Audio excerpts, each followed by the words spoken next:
O que eu quero dizer é que quando nós vemos tempos difíceis como esse, na economia, na política, na saúde, temos que reconhecer isso como uma oportunidade.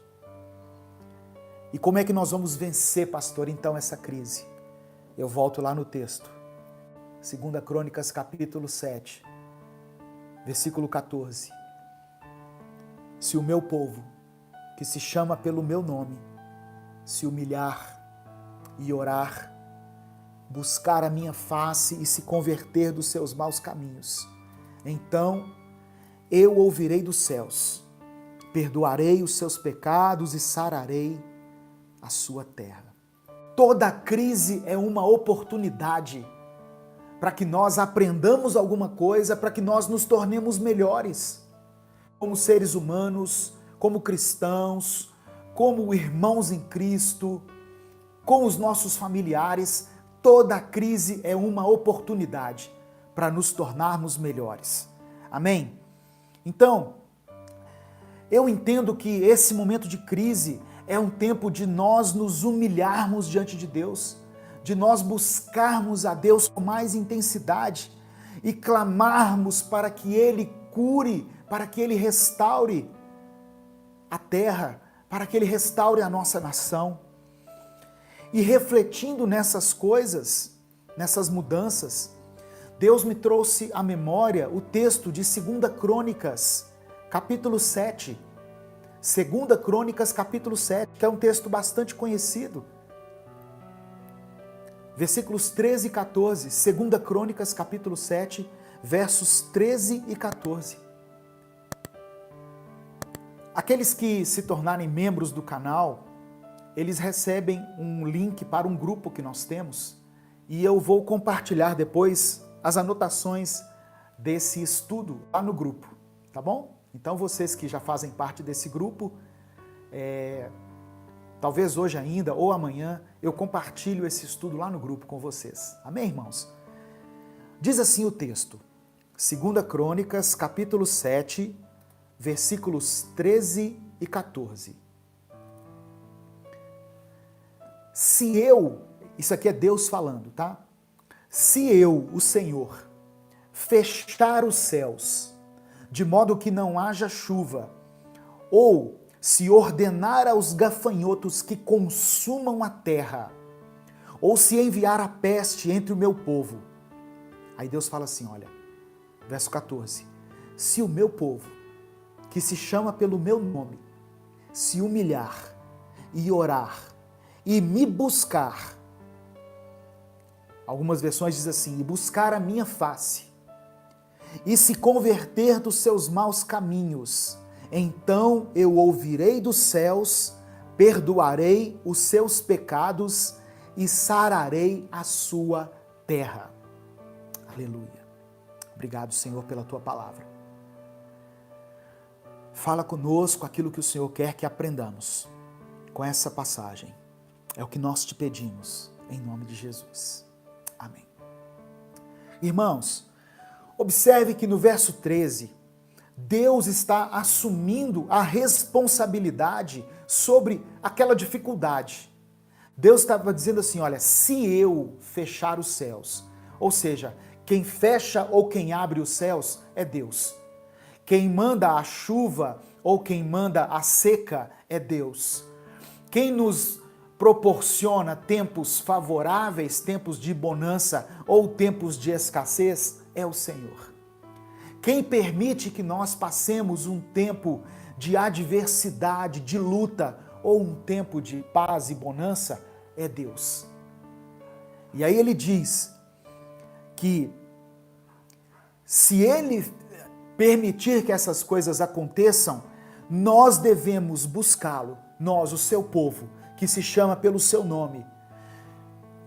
E para que a nossa oração encontre um respaldo, para que a nossa oração obtenha uma resposta de Deus, nós devemos nos humilhar, orar, buscar a face dele, se converter dos seus maus caminhos, porque dessa maneira ele ouvirá dos céus, perdoará os nossos pecados e sarará a nossa terra.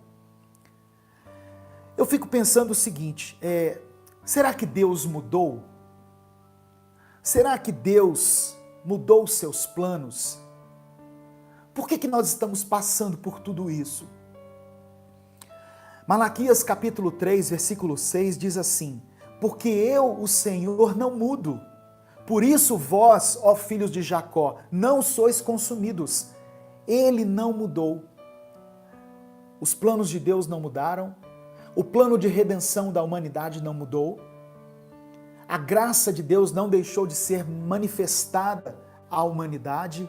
As misericórdias do Senhor não deixaram de nascer a cada manhã com um novo dia. Porque quando nós falamos de mudança de regra, de mudança na maneira de Deus agir na terra, surgem essas dúvidas.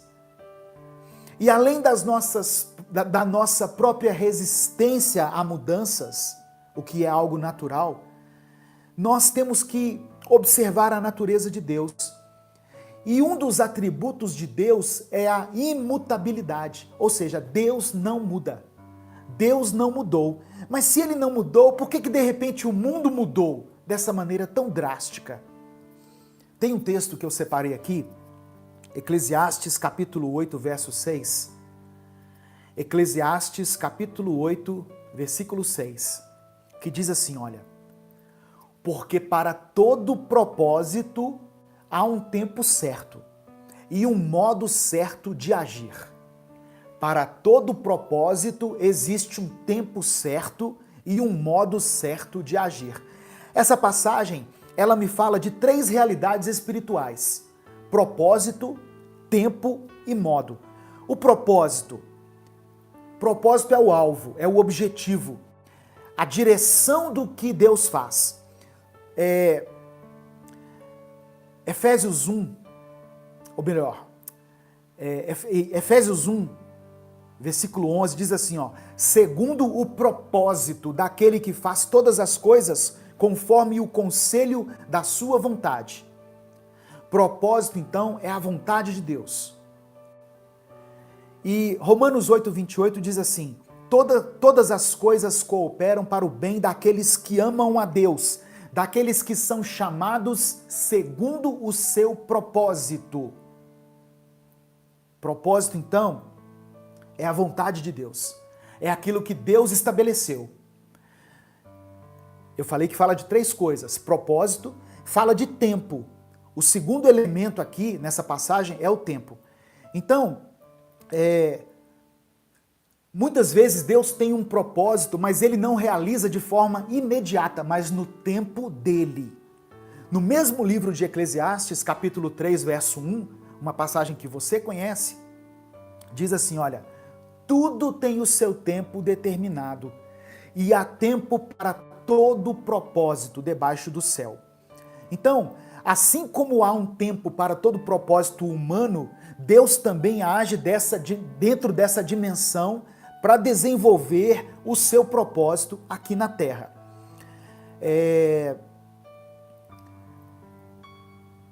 A terceira coisa que fala nesse texto é o modo. O modo é a maneira como Deus age. Deus tem um propósito, Deus tem o tempo certo de agir e Deus tem o modo dele agir, a forma dele operar. Pode ser variada segundo a vontade de Deus. Por exemplo, Deus tinha um plano a se cumprir na vida de Jó. E o modo como Deus agiu foi através do sofrimento. E durante o tempo em que Deus estava agindo, aconteceram muitas coisas na vida de Jó. Só que Deus tinha um propósito. Qual que era o propósito de Deus? Que Jó conhecesse a Deus de uma forma mais profunda, de uma forma mais íntima. Tanto que lá em Jó 42, Jó fala: eu te conhecia só de ouvir falar, mas agora, depois dessa experiência, depois que o Senhor agiu desse modo na minha vida, os meus olhos te veem. Então, meus irmãos, o plano de Deus, ou a forma dele administrar as coisas, pode sofrer variações. Deus não mudou, mas a maneira como ele age, nós não conseguimos prever. Deus não está preso dentro de uma caixinha, Deus não está preso dentro de limites de padrões humanos. O propósito é imutável, mas o modo de Deus agir e o tempo de Deus agir podem variar segundo a vontade dele. Deus promete a cura. Deus promete sarar a terra. A solução para a economia não são as medidas que o governo vai adotar. A solução não está na maioria das pessoas que não conhecem a Deus. A solução está na nossa atitude como igreja do Senhor. Se nós nos arrependermos e buscarmos a Deus, Ele vai resolver essa situação. Ele vai nos fazer vitoriosos.